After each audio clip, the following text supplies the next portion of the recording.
Today on the 01581, a conversation with our Senator, Michael Moore. Tune in.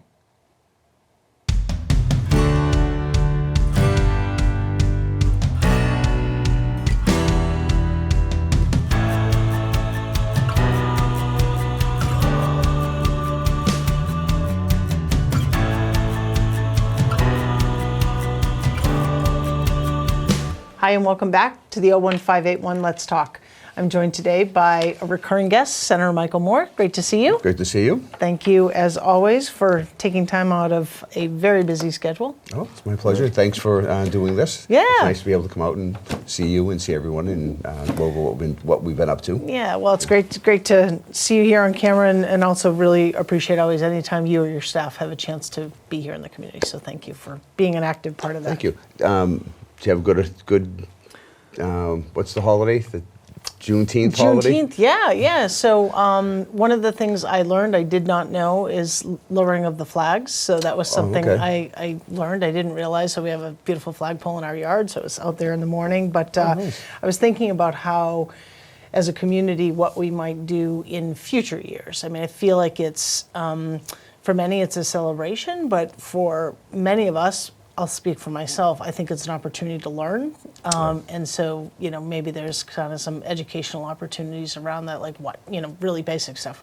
Why do we celebrate it? Why are we recognizing it? And kind of as we look kind of toward the future, how do we improve upon our history, shall we say? I think and I agree. I think it really is a great opportunity for us to learn more about I guess why the holiday is being celebrated. Yeah.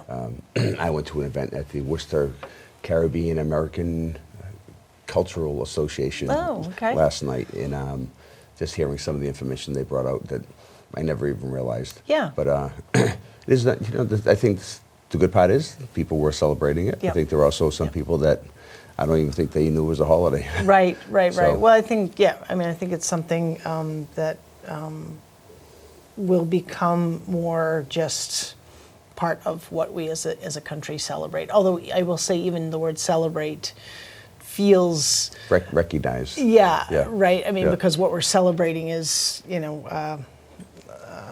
very difficult and dark time of our country's history. But and it's been a great Pride Month. The Select Board read a proclamation, and there have been a number of kind of area celebrations in the community. So all good stuff for June. Well, and now we're going to go ahead. Sorry. I was going to say that's actually one thing that's interesting is that the 99% of the state celebrate Pride Month this past month. Yep. Past month, Worcester actually celebrates it in the fall.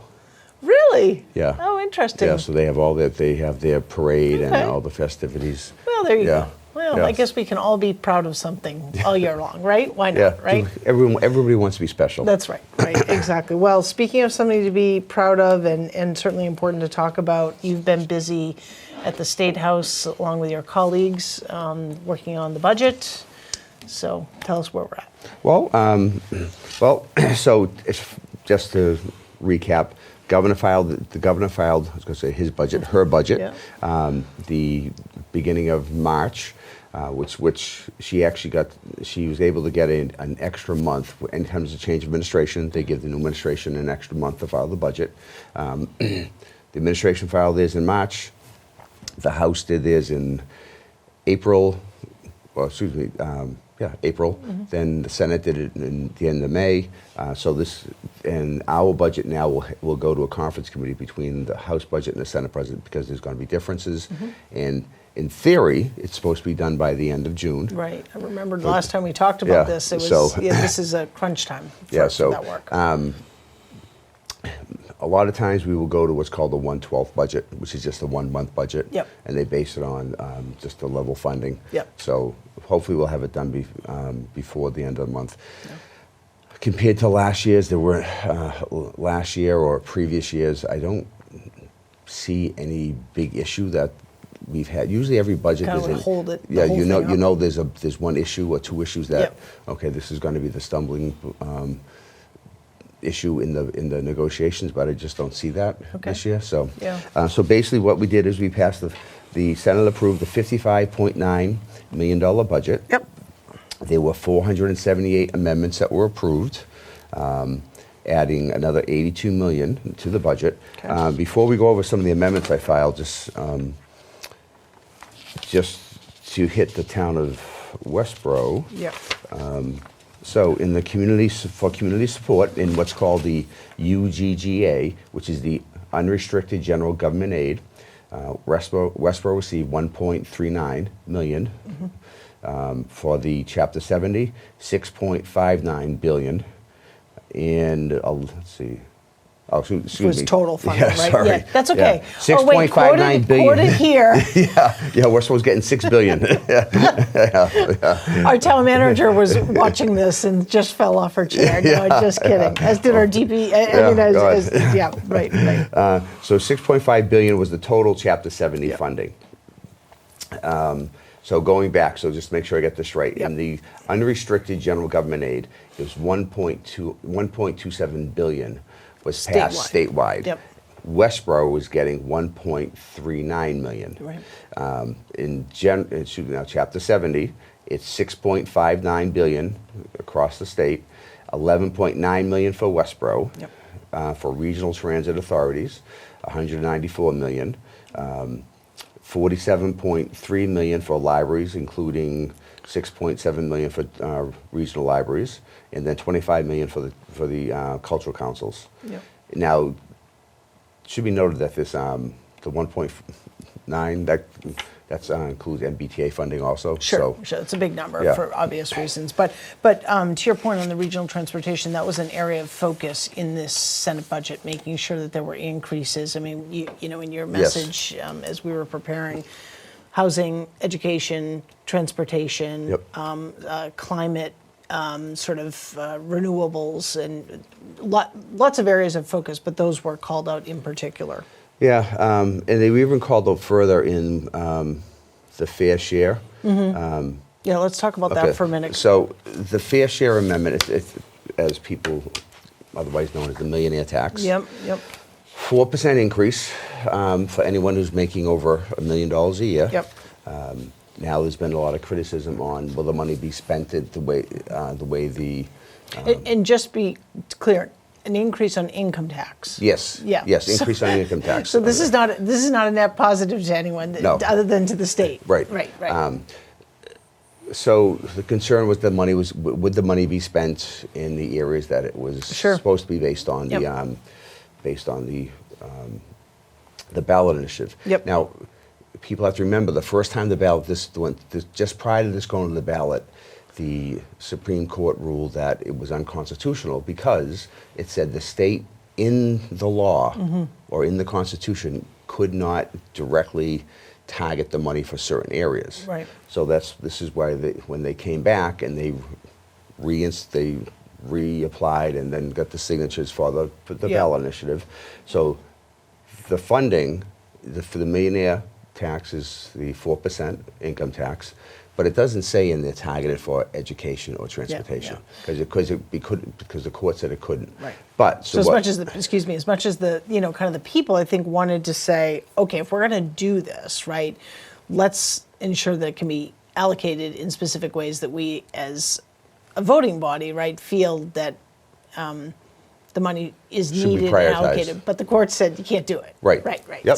So now to try to stay with the will of the voters. Yep. The administration, the House, and the Senate all established an education and transportation trust fund. Yep. So Okay. the money's coming in Yep. from the millionaire's tax or the fair share tax Yep. will go directly to that fund. Okay. And we will be able to track it, and the public, will be able to track how that money is being spent. So in this, you can see that now the other confusion was a lot of people think that because it said education, that meant that there were some people, I think more town officials, Yep. that thought that was because it said Be a bump in education. Chapter Chapter 70. 70. Yep. This year, and again, the allocations can change every year. This year, there was a higher priority put on higher education and some workforce development programs. Sure. With the education component, I should say. Yep. So we have $500 million. Oh, and I should go back. The original the estimates were anywhere from 1.5 to $2 billion. What was used as a revenue benchmark this year, because we really don't know until we have 1 year, Right. it was $1 billion. Yep. So this year, $500 million was going to education. Yep. That means $500 million is going to transportation. Yep. So of the $500 million education, we got $125 million for higher education capital funding. Then we got another $100 million for financial aid expansion, another $100 million for Mass School Building Authority capital supports, $30 million for student services, and then $25 million to reduce the waiting list for the income eligible child care assistance program. That's a big one in the sense that to me, from my prior experience working with families that absolutely rely on those and where they're very difficult to find at times, meaning those slots for their kids, has an economic benefit, right? Oh, so yeah. right, I mean, so people that can are assured that their children have good quality child care, those individuals can be in the workforce. They can be in the workforce. They can go back to school. I was just going to say, yep, absolutely, which sort of also fuels this education piece. So Exactly. which is great. Yep. So those are some of the highlights Okay. on the education side. There was some transportation funding that.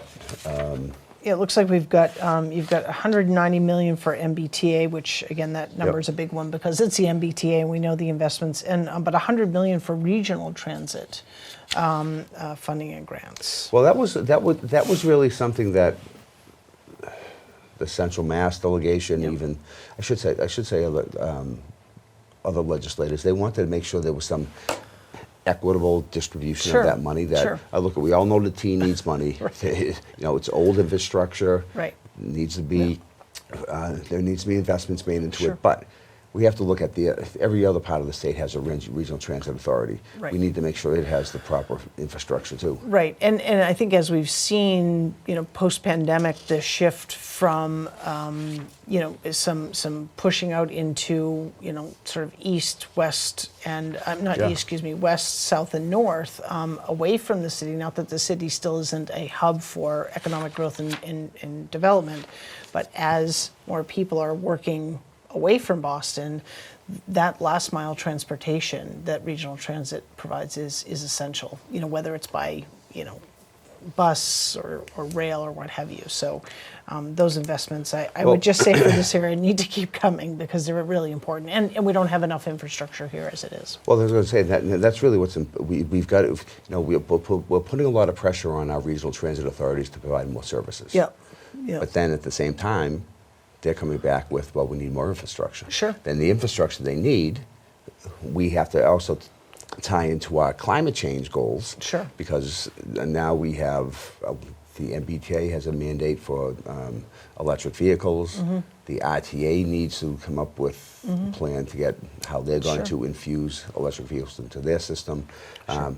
And you need to provide more transportation services if you want people to start relying on it. Well, and I mean, just from a really practical perspective, if a person lives in Worcester and they don't have their own vehicle, getting to Worcester to Westboro, which is what, 10 miles? Yeah, maybe 10, yeah. Maybe not even that Yeah. much, is an impossibility. Right. I mean, by regional transit. So even that connectivity, because, and so for folks may not realize, we have like these kind of regional hubs. We have the Central Mass Planning Council, then we have MAPC. So we have all these, and they do talk with one another, but there's still a long way to go to get that connectivity that recognizes that their territories, so to speak, or their jurisdiction is this, but as towns, we don't recognize that, right? I go to Worcester, I go to Westboro, I go to Shrewsbury.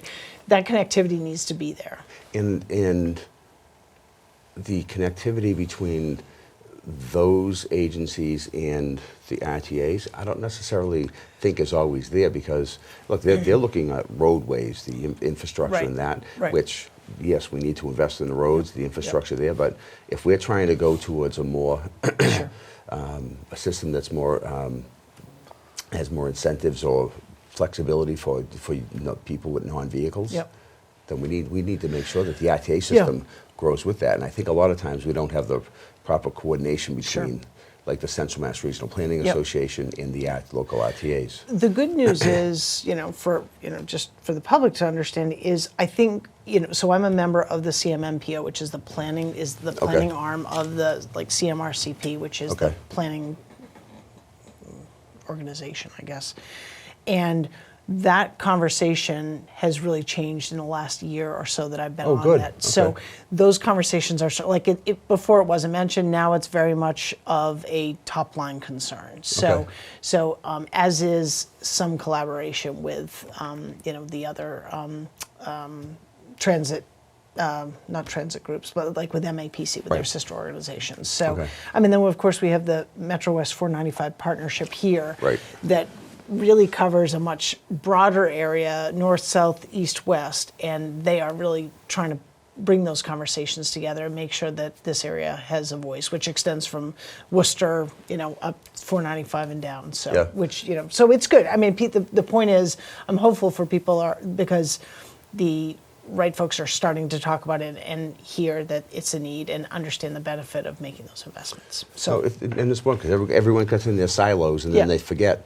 And coming from our end, where we have to deal with legislators within the 128 area, they sometimes forget that the infrastructure isn't the same when you get out to other cities. Right, absolutely, right. So to try to reinforce that and the need for this funding is important. Sure. And the one conversation we're not talking about, but maybe at a future show when you're on, is the Alston project, right? Yes. When that project goes live, best of luck to you for your commute. That's going to be a major impact on everyone kind of on either bookend of that project, Right. And so we really need to be thinking about kind of how will this area be impacted. And I know that you've been in conversations, you've heard that conversation a lot from our chamber and other constituents. But that's going to be a major impact to folks moving, whether it's commerce or themselves to and from the So city. the last update I had seen on the Alston project, it was being downgraded because they couldn't get the. Look, it's important that we get the local community involved as stakeholders. But part of the problem was they couldn't get the stakeholders all on the same page on the project. Yeah. So now it looks as if they're going back to the smaller projects. Wow. And so that's caused Sure, an uproar. yeah. So, Well, I don't really know where it's going to go right now. Well, there's always a balance too, as just in my seat of always wanting to kind of feeling like I want to involve the public, I want their input, but at some point, decision makers have to make decisions, right? Kind of based on the information that is available, and sometimes it's not going to be what everyone wants. But if the vision is there, the plan is there, the data supports it, sometimes you have to plow forward. I know nothing in detail about the Alston project, but certainly complex with all those neighborhoods around there. Yeah, and they wanted to make parkways and really a lot of Yeah. beautification of it, Yeah. which is nice. But then you also have to look, I guess, from a legislator outside of Boston. Yeah. Should we be spending $500 million on that? Yeah. When right now we're trying to put more infrastructure money into some of the T services, some of the other RTA services. So this is where the balance comes in. That And there aren't any money trees growing, so No. right. So No. we haven't. Although people like to think that fair shares are money trees. Yeah, not. yeah. Well, it would be interesting. I think so. Thank you for that explanation. I think that it will be interesting as we have this conversation. A year or so from now, we've got a year of experience. Yep. What are some of the programs that came out of that? What are some of the experiences? Because there's always an experience that's let's celebrate the wins, but recognize the opportunities for improvement. One missed opportunity of the pandemic would have been that the Alston-Brighton conversation goes back to prior to the pandemic. So if they could have actually have gotten that project together, designed and agreed upon, there could have been a lot of work done in that 2-year period. Yeah, right. When people weren't When commuting. people weren't Yeah, commuting, no, I yeah. hear you. All right, Okay. so just Go ahead, sorry. some local amendments. Yep. In the Senate budget, I was able to get $45,000 Yep. from the town of Westboro to purchase security cameras for the town hall and senior center. Yep. So this is where we have the conference committee difference. Representative Donahue was able to get $45,000. Her and Representative Kane, I Yep, believe, were able to get $45,000 for the restoration efforts of Cedar Swamp. Yep, okay. And just some other local amendments, or I should say statewide amendments. Right now, hormonal contraceptives are not available they're available. You have to go to your primary care, need a prescription. So I was able to get an amendment passed, opening up access to hormonal contraceptives to a pharmacist. Okay, okay. And Okay. it also calls for the Department of Public Health determining how often a woman would have to see a physician. Just Yep. to get a Okay, checkup. We okay. also, as you and I were talking before, the redo grants. Yeah, this is a good one. Yeah, so basically what happened was last fiscal year, the administration, or actually the legislature, increased the funding for the redo grants. The previous administration took the increase over the level funding, and actually instead of dispersing it the way they normally do through grants to the through the chambers and Sure, economic sure. development agencies, Yep. they actually targeted money towards special projects. So it kind of defeated the whole purpose of the legislature doing this. Right. So I was able to work with actually the 495 corridor Yep. partnership. Yep. And we were able to get guardrails set up. Now there's a formula where 75% of this money Yep. has to go Yep. back to those entities. Right, and just to be clear, so wasn't that, so last year there was this sort of, money, and then the increase, it wasn't like it wasn't appropriately spent, it just didn't come back to the local communities, which is really the intent Correct. of those redo grants. So it was, I'm going to use my own words, not yours, but some, maybe special projects, state projects, as opposed to that local infusion. So now there's those guardrails, which is great.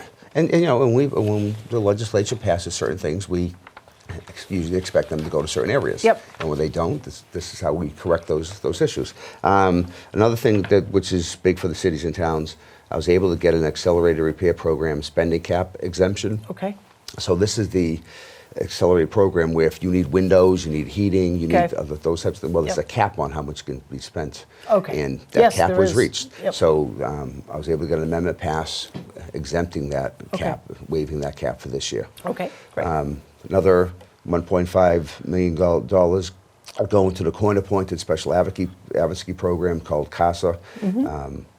So we brought that up. I The House. volunteered for that organization Oh, back did you? in college. It was our sororities philanthropy. It's a great organization. It really is. We have a number of folks here in town who are actually very active in that organization, or historically have been, which so very, very cool. Yeah, I mean, we look at the work that DCF does, and there's so much assistance or relief, I should say, that the social workers get by having an agency like CASA Absolutely. available. So the House hadn't funded it, so we actually had to restore all the funding to that. Okay, good. We also were able to get, I was also able to get a $200,000 update to the sound barrier testing for the state. So everyone who lives along the state highways, Okay. there hasn't been a sound test along the highways for 40 years, 30 years. wow. So so we've had a lot of complaints. Sure. So this would now again, we could hope it stays in the budget, but this would have Mass Highway now do sound barrier testing along all the major highways. Really? Yeah, so then Okay. they'd establish a list Wow. based on the noise level and Yeah. to see who needs Kind of remediation. Wow. Then there's some other ones, but Well, I know we also wanted to save a few minutes to talk about the tax relief plan. yes. So People like that. People like tax relief. yeah, they always love tax relief. Yes, right. So again, this again is where the House did their tax relief package before they did the budget. We did our budget, did the tax relief, but what we did is the $580 million that is being used to fund the tax relief, we just blocked off or reserved that much money in the Senate budget. Okay. So basically, we're going into this, the tax relief package. It's good and bad. Look, the good, we had it dedicated off. The bad part is there really wasn't too much expansion legislators could get because we had to cap how much money in the budget. Okay. So Okay. we were limited in our amendments on how Okay. far we could go. Sure, sure. So basically, ours includes rental tax deduction increase. Yep. Increasing the cap from 3,000 to 4,000. So there are some people I've since found out that didn't even know that there was Sure. tax exemption Well, for rent. And Westboro has actually, as a percent of our overall housing, Westboro has a really relatively high rental property. I So didn't know really that. important for Westboro residents to understand that and work with their, whomever prepares their taxes to really understand that that credit could benefit them. Yeah. So, yeah. So, Okay, Yep. that's good to know. Yep. I didn't realize Yeah. that. Yeah. So earned income tax credit was increased from 30 to 40% of the federal tax credit. We doubled the senior circuit breaker tax Yeah. from 1,200 to 2,400. Yep. We increased the statewide housing development center program from 10 million. Now this is a one-time increase. Okay. So Yep. this tries to stimulate affordable housing. Yep. There's been an extremely long backlog of projects. Yep. So this is a one-time infusion up to that level to try to clear up that backlog. Okay. And then 30 million annually For some of the will go gateway. to the gateway cities. Yep. And then we have a low-income housing tax credit from 40. We increased that from 40 million to 60 million. We increased the low-income housing. Well, that looks double there. Yep. Yep, same thing. yep. So we also increased the child and tax dependent credit Yep. from 180 to 310. Now this is where there's some difference in the House. I think the governor and the House, if I remember correctly, went to $600. Yeah, that sounds about right. Yes. So this could be one of those Sure. issues in bargaining in Sure. the conference where they bargain. Sure. Then the estate tax. Okay. We increased it from 1 million to 2 million. We got rid of the cliff. Okay. So basically, just so people realize before, 1 million, Yep. if you had $1 million, if you had $999,000, Yep. you were exempt from the estate tax. If you had $1 million in one, Yep. you Yep. now had to pay, but you also had to pay for that whole $1 million in one. Right. So now we've Not changed just the that. $1. Not just the $1. Right, right. So now we've changed that. So it would Excellent. just be, Yep. but that would be over to 2 million. Yep. We do a title. We increased. Do you expect that to stay? Yes, I expect, yeah, because the House has $2 million. Okay. Also, Okay. so I don't think that's going to be Okay. a real issue. We also tripled the maximum credit for the Title V tax credit. That by the time that was passed years ago, the language the way the law was written, you had to go by the requirements that was set when the Title V was passed. So there were new properties that were now needed Title V that, based on the regulation changes, couldn't qualify for Okay. it. So we updated that, and so now they qualify. We also did a dairy tax credit from 6 million to 8 million. Okay. We expanded the occupations apprentice tax credit. Okay. Lead paint abatement to 3,000 for full abatement, 1,000 for partial, and we expand the types of alcohol which qualify for the low rate as part of the cedar tax. Okay. Cider, Well, it's not cedar, cider. Cider tax, I got it. Well, so I think, correct me if I'm wrong, when you're here again, July, August-ish, we haven't kind of worked through Yep. vacations another time that hopefully you have planned. This will all be finalized, Yes, and then we can kind of talk about here's what actually made it on the chopping block. Yes. Right. So if we haven't gotten these resolved, then the relationships between Sure. the two leadership branches have really gone down. Yeah. But no, these issues should all be resolved by Great. then. All right. Well, we can talk about that then, and anything else. And great. Well, it was great to have you on again. Thank you Likewise. so much. Have a great start to your summer, and thanks for all that you do. You're invited to the town block party on the 30th of June. Oh. So that's in the evening. I can give you that information. Oh, okay. But yeah, so it's Good. great event. So. Anyway, so thank you so much for joining us today on the 01581. If you have ideas for future shows, I'd love to hear them, and my information on how to get that to me will be posted in a moment. Thanks so much.